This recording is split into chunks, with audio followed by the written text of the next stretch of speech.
네, 안녕하십니까. 퀀터스 이재민입니다.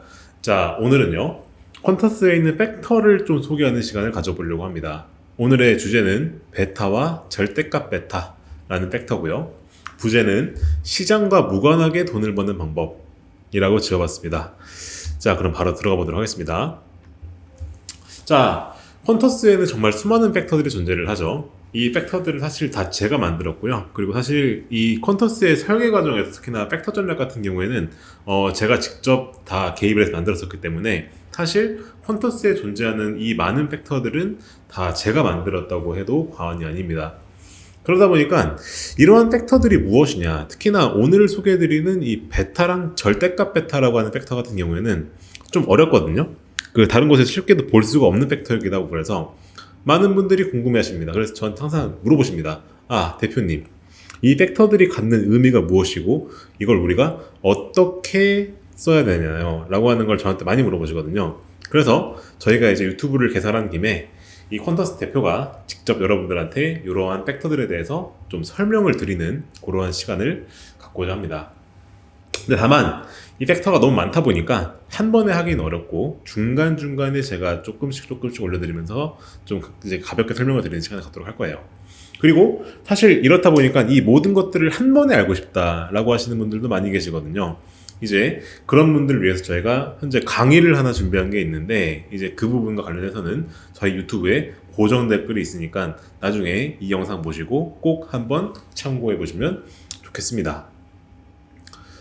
자, 그럼 오늘 주제로 바로 넘어가 볼게요. 오늘의 주제는 베타, 그리고 절대값 베타라는 겁니다. 저는 이 팩터들을 시장과 무관하게 돈을 버는 팩터이다 라고 부릅니다.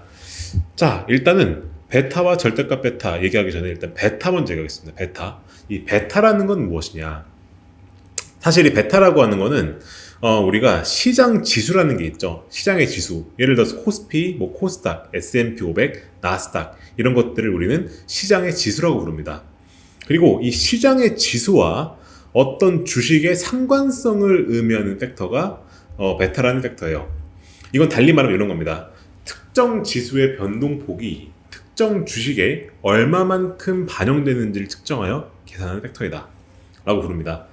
자, 좀 이해가 안 되시죠? 그래서 제가 간단하게 예시를 가져와 봤어요. 예시를. 자, 예를 들어서 우리가 어떤 특정한 코스피에 상장된 기업이 있다고 하는데, 이거는 그럼 코스피 시장에 속한 기업이죠. 그리고 이 주식의 베타가 만약에 1이다 라고 하게 되면은 이건 이 뜻을 갖는 겁니다. 예를 들어서 코스피가 3% 오르면은 똑같이 3% 올라갔다, 과거에. 그러면 코스피와 베타가 저희가 1이라 부르는 거고요. 마찬가지로 코스피가 마이너스 3% 내렸는데 똑같이 3%가 내렸다. 이런 걸 보고 우리는 베타가 1이다 라고 부릅니다. 무슨 말이죠? 코스피가 오르는 것과 똑같이 정비례해서 올라가는 그걸 보이게 되면은 이때 우리는 베타가 1이다 라고 표현을 해요. 자, 예시 2번 보겠습니다. 예를 들어서 코스닥과 베타가 마이너스 1인 기업이 있다 라고 했을 때, 요거는 이렇게 표현할 수 있습니다. 이건 반대인 거거든요. 예를 들어서 코스닥이 3% 올랐다 그러면은 반대로 마이너스 3% 하락하는 케이스. 그리고 코스닥이 마이너스 3% 내렸다 하면은 반대로 3%가 오르는 케이스. 우리가 이런 것들을 보고 우리는 코스닥과 베타가 마이너스 1이다 라고 부르게 돼요. 즉 앞선 정의랑 똑같죠. 뭐라고 말씀드렸습니까? 지수의 변동폭이 특정 지수에 얼마만큼 반영이 되었었는지를 측정하여 계산하는 것이다. 그게 여기에 있는 이 예시랑 똑같은 예시가 되는 거죠. 자, 그리고 이번에는 제가 이제 좀 고급 예제를 들어보겠습니다. 이제 조금만 들어가 보는 거죠. 자, 예를 들어서 그러면 우리 코스피랑 베타가 1.5다는 의미 무슨 뜻이냐? 이런 뜻인데요. 코스피가 3% 올라가면 이와 비례해서 4.5% 올라가면, 즉 여기서 정확히 1.5배만큼 올라간 거죠. 그죠? 이때 우리는 코스피와 베타가 1.5라고 부릅니다. 반대로 코스피가 마이너스 3% 내렸어요. 이때 이와 비례해서 마이너스 4.5% 내려갔다 하면은 이때 우리는 코스피와 베타가 마이너스 1.5다라고 부르게 됩니다. 자, 아래 똑같은 예시가 있죠. 코스닥과 베타가 마이너스 1.5다라고 하면은 이건 무슨 뜻이냐? 코스닥이 3% 오르면 반대로 마이너스 4.5% 내리는 케이스. 즉 1.5배만큼 반대로 가는 거죠. 코스닥이 마이너스 3% 내리면 어떻게 되는 겁니까? 이때는 반대로 4.5% 올라가는 거죠. 즉 1.5배만큼 반대로 가는, 이걸 우리가 베타라고 표현을 하는 거예요. 즉 시장과 비례하는 폭이죠. 지수의 변동폭과 특정 주식이 얼마나 비례하느냐라고 하는 것을 우리가 측정하면서 우리는 베타라고 한다라고 보시면 되겠다라는 겁니다. 자, 그럼 우리가 베타는 높은 게 좋은가 낮은 게 좋은가 라고 하는 게 그럼 그 다음으로 우리가 알아야 될 부분이죠. 자, 그랬을 때 베타는 낮은 게 좋다라고 하는 것이 학계의 정설이에요. 자, 저희 퀀터스의 전신은 사실 이 AQR이라는 헤지펀드의 논문들에서 나온 거거든요. 사실 이 팩터 투자라고 하는 것들의 대가 헤지펀드는 AQR이라는 헤지펀드예요. 이 AQR에서 쓴 되게 유명한 페이퍼가 있습니다. Understanding Style Premia라는 페이퍼가 있는데 여기에서는 이 베타가 낮은 주식이 기본적으로 우수하다라고 설명을 해줘요. 왜 그러하냐면은 베타가 높으면 어떻게 되느냐, 이때는 시장의 등락에 따라서 변동성이 높다고 보기 때문에 그렇습니다. 예를 들어서 앞에 보시게 되면은 코스피가 베타 1.5면 어떻게 되죠? 얘는 지수가 움직이는 폭에 비해서 더 크게 움직이죠. 즉 무엇이냐? 변동성이 커지죠. 그죠? 변동폭이 커지기 때문에 일반적으로 우리는 변동성 높은 거 우리 뭐라고 부릅니까? 그런 주식은 위험하다라고 불러요. 즉 변동성은 일반적으로 리스크다라고 부르게 되죠. 그러하다 보니까 통상적으로 우리가 로우 베타 주식이 더 우수하다, 즉 베타가 낮은 게 좋다라고 팩터에서는 얘기를 하고요. 그리고 이 로우 베타 주식은 통상적으로 퀄리티 팩터로 분류됩니다. 이 퀄리티 팩터라고 하는 게 기본적으로 디펜시브라고 우리가 부르거든요. 디펜시브, 즉 무슨 말이냐, 우리가 경기 하락기가 왔을 때 우량주들이 오르기 때문에, 그렇기 때문에 이걸 우리가 디펜시브 팩터라고 부르게 돼요. 그래서 통상적으로 베타는 낮을수록 좋고, 그리고 베타가 낮다라고 하는 것은 디펜시브, 즉 퀄리티 계통에 속하는 어떤 팩터가 된다라고 보시면 되겠다라는 겁니다. 자, 그럼 실제로 그러한가? 이거 우리 검증해 봐야 되겠죠. 즉 실제로 베타가 낮은 주식을 투자를 하면 실제로 수익률이 좋은가 라고 하는 걸 제가 검증을 해봐야 되겠죠. 이거는 제가 실제 퀀터스로 가서 한국 시장에서 백테스트를 한번 보여드리도록 하겠습니다. 자, 그럼 잠깐 제가 퀀터스로 화면을 움직여 보도록 하겠습니다. 자, 저희 퀀터스에 오시게 되면은 여기 퀀터스에서 여기 주식 전략 만들기라고 하는 탭이 있죠. 여기 오셔서 저희가 이 베타가 낮은 주식에 대해서 백테스트를 볼 수가 있습니다. 자, 그럼 저희가 이제 한국 주식에 대해서 저희가 이런 아주 기본적인 필터들 있죠. 관리 종목이나 이런 그 적자 기업들 이런 거 제외하고 중국 기업도 빼고요. 저희가 팩터 설정에 가서 저희가 아래로 쫙 내려서 여기에 있는 이 베타 있죠. 베타 두 개를 고릅니다. 여기에 있는 이 베타, 그냥 베타는 뭐냐면은 최근 1년 동안의 통계치를 가져와서 얘가 시장과 얼마나 비례해서 움직였느냐를 구한 거고, 여기 60일 적혀 있는 거는 말 그대로 최근 60일 동안의 데이터를 가져와서 얘가 시장과 얼마나 비슷하게 움직였느냐라고 하는 걸 측정한 팩터입니다. 그래서 이 두 개를 저희가 고르면 어떻게 되냐, 이 두 개가 낮은 것들에 투자하겠다라고 디폴트로 골라지게 되어 있어요. 즉 베타가 낮은 게 기본적으로 디폴트로 되어 있기 때문에 이렇게 우리가 설정하게 되면은 베타가 낮은 종목들에 투자하는 전략을 우리는 만들게 됩니다. 그리고 이제 여기 트레이딩 설정 넘어와가지고 이제 기본적인 설정하는 거죠. 1000만원 가족 사이드 가정을 하고 거래 수수료는 0.15%다 라고 가정을 하고요. 월별 리밸런싱을 하고 저희가 이제 백테스트를 돌려보게 되면 이 백테스트 결과가 나오게 되겠죠. 자, 그럼 이렇게 백테스트 결과가 나오게 되고요. 자, 백테스트 결과를 보시게 되면 여기 있는 게 저희 벤치마크가 코스피거든요. 코스피가 벤치마크고, 여기 왼쪽에 있는 게 저희의 전략, 즉 베타가 낮은 주식을 투자한 그런 그 전략이 되는데, 보시게 되면은 CAGR과 MDD가 사실 우리가 다른 일반적 가치 팩터라든가 그런 것들에 비해서 성과가 좀 낮죠. 그죠? 그럼에도 불구하고 우리가 사실 시장보다 우수한 결과를 낸 건 맞습니다. 그죠? CAGR도 높고 샤프도 높죠. 그죠? 그래서 사실 팩터로 우리가 볼 수 있기는 한데 사실 결과가 조금 아쉬운 모습을 우리가 보게 되죠. 그죠? 자, 그럼 여기서 우리가 실망할 필요가 없습니다. 좀만 더 따라와 보십시오. 자, 그럼 다음 설명을 드려보겠습니다. 자, 이 베타 팩터가 사실 아까 말씀드렸던 것처럼 논리 구조는 되게 훌륭해요. 논리가 되게 훌륭하단 말이죠. 기본적으로 시장과 비슷하게 움직이면은 우리가 그 변동성이 크기 때문에 이건 더 위험한 기업이고, 그러니까 베타가 낮은 게 좋은 거야 라고 하는 거는 논문에도 그렇게 얘기가 나와 있고 실제로 그럴싸해 보이는 논리지 아닙니까? 근데 왜 결과가 안 좋을까? 사실 여기서 우리가 그렇기 때문에 지금부터는 저희가 여기에 있는 이 절대값 베타라고 하는 팩터를 우리가 고려할 필요가 있습니다. 그리고 저는 이거를 사실 로우 베타라고 하는 거의 진정한 의미입니다. 즉 영어로 로우라고 하는 거가 사실은 저는 절대값 베타를 뜻하는 것이다 라고 저는 보고 있어요. 자, 아까 제가 말씀드렸죠. 왜 로우 베타 주식이 더 우수한 수익률을 낸다고 하는 걸까? 이거는 AQR의 논문을 보게 되면은 이렇게 설명을 해요. 시장과 무관하게 움직이기 때문에 그러하다. 즉 시장이 움직이는 폭과 관계없이 얘는 더 적은 변동성을 보이면서 움직이기 때문에 기본적으로 로우 베타가 더 우수하다라고 표현을 한단 말이죠. 그럼 저희 생각해 볼 필요가 있습니다. 뭐냐?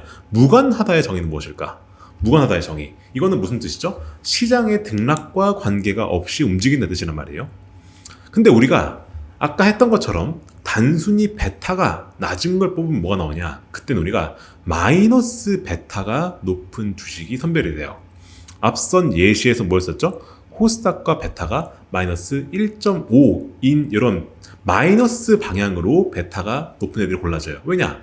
베타가 낮은 걸 골랐으니 그럼 어떻게 되죠? 그러면 음수에서 값이 높은 게 선별이 되겠죠. 이 말은 무슨 말이냐? 시장이 오르면 그에 비례해서 더 크게 하락하고 시장이 내리면 더 크게 상승을 하는 변동성이 높은 주식이 선별이 돼요. 그죠? 그리고 이것은 우리가 바라는 바가 절대로 아니죠. 그죠? 이건 우리가 바라는 게 아닙니다. 우리는 변동성이 낮은 걸 원한단 말이에요. 그게 로우 리스크의 정의죠. 그리고 시장과 등락에 관계없이 움직여야 되는데 이렇게 뽑게 되면은 시장의 락이죠. 락이 됐을 때 오르는 폭이 크고 등을 했을 때 내리는 폭이 큰, 즉 등락이랑 관계가 있는 주식이 골라지게 돼요. 이건 우리가 바라는 바가 절대로 아니라는 겁니다. 그럼 어떻게 해야 되느냐? 저희가 이때 필요한 개념이 절대값의 개념이에요. 절대값. 절대값이 뭐죠? 우리가 음수든 양수든 관계없이 부호를 없애버리는 거죠. 그죠? 그래서 절대값을 씌운 것이 결국 무엇이 되느냐? 우리가 절대값 베타 되는 거죠. 수식이 이렇게 됩니다. 실제로 베타 값에 절대값을 씌우는 거죠. 그죠? 요렇게 하게 되면은 우리가 베타에 절대값을 씌운 어떤 팩터를 구할 수 있게 됩니다. 그러면 우리가 절대값 베타가 낮은 주식을 고르게 되면 어떻게 되느냐? 이때는 플러스든 마이너스든 베타가 0에 가까운 주식들이 골라집니다.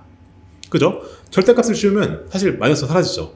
그러면 무조건 베타가 0에 가까운 주식들이 골라지게 돼요.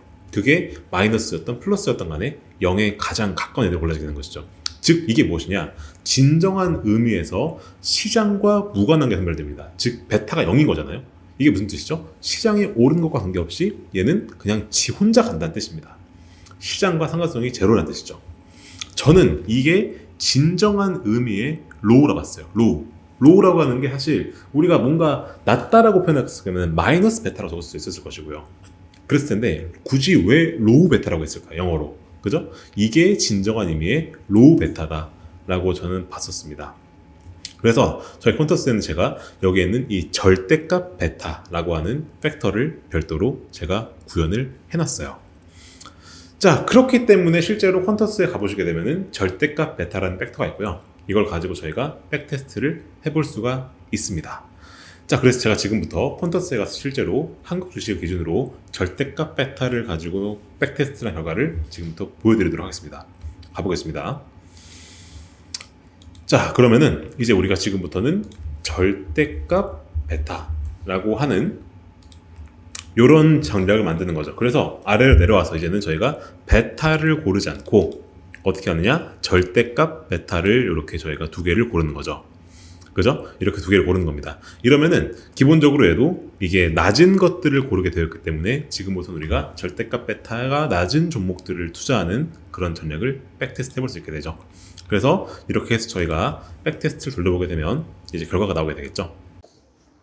어려운 퀀트 투자, 퀀터스로 쉽게 하세요. 월 19,900원으로 전문 퀀트들이 만든 프라임 전략을 만나보세요. 지금 퀀터스로 편하게 투자를 시작해 보십시오. 자, 이제 백테스트 결과 보시게 되면요. 아까 전에 저희가 봤었던 베타에 비교했을 때 CAGR도 훨씬 더 높고요. 그죠? MDD도 줄어들고요. 그죠? 그리고 샤프랑 소르티노도 훨씬 더 개선된 모습을 볼 수가 있어요. 그리고 특이한 점이 뭐냐? MDD가 줄어들죠. MDD가 훨씬 많이 줄어듭니다. 왜 그러느냐? 시장과 무관하게 움직이는 애들이 했잖아요. 그러니까 시장이 내렸을 때 얘는 반대로 올라갈 가능성도 얘는 있다는 뜻이에요. 시장과 무관하게 가니까. 그래서 사실 이 절대값 베타라는 팩터가 우수한 부분은 뭐냐면은 MDD가 낮다는 게 일단 가장 우수하고요. 그리고 아래를 내려오시면 아시겠지만 이게 연도별 수익률이거든요. 보시면 어떻습니까? 자, 시장이 내려갈 때 이런 상황이죠. 이런 상황. 그리고 시장이 좀 빌빌거릴 때 이런 상황. 그죠? 그리고 또 이때 시장이 되게 안 좋았죠. 이때도 그죠? 그랬을 때도 이렇게 오르는 모습을 보입니다. 즉 시장과 좀 무관하게 움직인다는 뜻이죠. 그러하다 보니까 사실 얘는 그 시장 지수가 안 좋아질 게 예상이 됐을 때 이럴 때 우리는 이 팩터를 쓰면 그런 부분을 어느 정도 방어할 수 있다 라고 하는 게 이 절대값 베타라고 하는 거의 핵심 어떤 그 장점이 됩니다. 자, 그래서 사실 요렇게 우리가 구현을 하게 되면은 절대값 베타라고 하는 거를 이제 우리가 알게 된 거죠. 절대값 베타의 개념은 무엇이고 이게 왜 우수했는지 설명을 드린 겁니다. 자, 그럼 여기서 제가 하나 보너스를 드리겠습니다. 사실 이건 제가 그 별도로 진행하는 황급반 코스에서 공개하는 내용인데 여기서 제가 잠깐 공개하겠습니다. 자, 아까 말씀드렸죠. 이 절대값 베타라고 하는 거는 기본적으로 디펜시브에 속하는 겁니다. 즉 퀄리티에 속하는 팩터예요. 즉 시장과 무관하게 돈을 버는 팩터거든요. 얘는 기본적으로 경기 침체기에 돈을 버는 팩터예요. 왜냐? 우량주라고 하는 거에는 사람들이 언제 보통 돈을 넣느냐라고 했을 때 경기가 침체로 갈 때, 즉 이제 경기가 침체로 가서 기업들이 부도나려고 할 때, 그때는 사람들이 안전 자산 수요가 늘어나거든요. 그때 주식에서 안전한 건 무엇이냐? 부채 비율이 낮고 돈 잘 버는 기업들이죠. 이런 애들이 우량주이기 때문에 이런 데 돈이 몰립니다. 성장주 그런 것보다요. 자, 그렇다 보니까 경기 침체기에 돈을 버는 게 퀄리티 팩터고요. 자, 생각해보면 그래서 경기 침체가 왔다 생각하면은 일반적으로 시장 지수는 안 좋습니다. 즉 코스피, 뭐 S&P, 나스닥 이런 것들이 일반적으로 좋진 않아요. 예를 들어 미국 경계에 침체가 왔다. 어떻게 되죠? 그럼 S&P, 나스닥 다 안 좋아지겠죠. 그죠? 근데 그때 돈을 번다는 게 퀄리티인 거니까 기본적으로 퀄리티에는 로우 베타가 포함될 수밖에 없어요. 말 그대로 시장과 무관하게 움직여야 되는 거니까요. 그리고 사실 이 퀄리티라고 하는 애들이 기본적으로 로우 리스크 주식들이 모여있기 때문에 더더군다나 로우 베타가 포함될 수밖에 없는 것이 이 디펜시브 팩터입니다. 그래서 우리가 일반적으로 디펜시브 팩터를 구현을 할 때는 우리가 꼭 이 절대값 베타나 베타 같은 것들을 넣게 돼요. 그래서 제가 실제로 디펜시브 팩터를 퀀터스에서 구현하는 것을 직접 보여드리겠습니다. 자, 퀀터스로 오시게 되면 제가 여기에 보시게 되면 실제로 제가 여기에서 제가 디펜시브를 하나 만들어 놓은 게 있습니다. 하나 만들어 놓은 게 있어요. 이걸 적용해서 보게 되면은 여기엔 어떤 팩터들이 들어가느냐, 기본적으로 이런 팩터가 들어갑니다. 자, 퀄리티 팩터이기 때문에 수익성 좋은 게 들어가겠죠. 뭐가 들어가느냐? 여기 GPA 같은 거 들어가고요. 그리고 에셋 턴오버, 이거는 저희가 이제 매출액 대비 자산 총계, 이것도 마찬가지로 수익성 팩터로 우리가 볼 수가 있고요. F 스코어, 이거는 퀄리티들이 모여있는 이제 그런 팩터죠. 그리고 변동성이 낮고, 왜냐? 로우 리스크가 되니까 차입금 비율 낮고 부채가 적은 거죠. 즉 재무적으로 건전한 것이고 이익 변동성도 낮아서 안정적인 게 들어가고, 그리고 아래 보시면 여기에 베타가 이렇게 다 들어갑니다. 베타가 이렇게 다 들어가고요. 그리고 아래 보시면 실제로 이익이 성장하는 기업들 이런 게 들어갑니다. 그래서 이렇게 해서 백테스트를 돌리게 되면 이제 여기에 대한 결과가 나오게 되는데, 자, 그러면 결과가 이렇게 나오는 걸 볼 수가 있죠. 자, 보시게 되면 CAGR은 대략 20% 정도로 주어지는 모습 볼 수 있고요. 특이할 점이 무엇이냐? MDD가 낮습니다. MDD가 이게 일반 팩터 전략치고는 매우 낮은 편으로 우리가 주어지게 되고요. 그리고 보시면 아시겠지만 최근 들어서, 그죠? 최근 들어서 수익률이 한국 주식 되게 안 좋았었죠. 근데 그때도 수익을 냅니다. 그래서 아래 연도별 수익률 보시게 되면, 그죠? 작년도 시장 정말 안 좋았었는데 이때도 우리 수익을 내는 걸 볼 수가 있고요. 그리고 2022년도 이때도 정말 그 안 좋았었는데 이때도 수익이 나는 모습을 볼 수가 있습니다. 즉 얘는 말 그대로 시장 지수가 안 좋을 때 얘는 역으로 성과를 내는 이제 그런 팩터가 되고요. 얘는 아까 말씀드렸다시피 기본적으로 경기 침체기일 때 매우 좋은 팩터다 라고 보시면 되는 게 여기에는 이 디펜시브 팩터다 라고 보시면 되겠습니다. 이건 제가 보너스로 한번 보여드린 거고요. 자, 그래서 여기까지 설명을 드리면 이제 오늘 설명드릴 내용을 저희가 설명을 다 드린 겁니다. 결론. 자, 로우 베타의 진정한 의미는 무엇이냐? 시장과 무관하게 돈을 버는 주식을 고르는 방법을 저희가 이제 그 팩터로 보여놓은 겁니다. 이게 특히나 요즘같이 불확실성이 매우 큰 시국에 이제 오른쪽에 보시면 트럼프가 이렇게 관세 서명할 때마다 시장이 출렁이죠.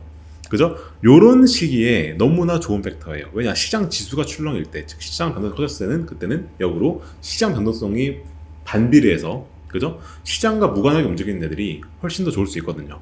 그래서 저는 개인적으로 이 전략을 여러분의 포트폴리오에 꼭 포함시키는 걸 항상 권해드려요.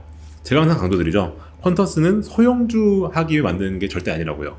그래서 그 기본적으로 모든 전략들은 다 분산을 하는 게 무조건 좋고요. 이 팩터도 여러분 포트폴리오에 꼭 한 자리를 차지하고 있는 걸 저는 꼭 권해드리고 싶어요.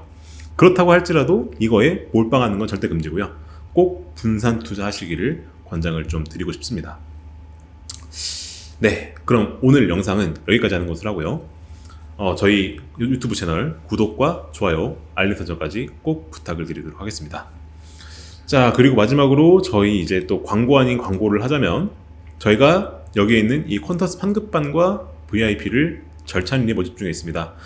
아마도 이 환급반은 이제 조만간 마감이 될 것 같은 느낌이고요. VIP도 이제 조만간 마감이 될 것 같습니다. 그래서 오늘 설명드렸던 이러한 내용들에 대해서 조금 더 딥하게 내가 알고 싶고 조금 더 저희와 같이 공부를 하고 발전하고 싶다 하시는 분들은 여기에 있는 이 두 개 프로모션 꼭 한번 참고하셔서 신청해 보시는 것을 권해드리고 싶습니다. 네, 그럼 오늘 여기까지 하는 것을 하고요. 저는 또 다음 영상에서 뵙도록 하겠습니다. 감사합니다.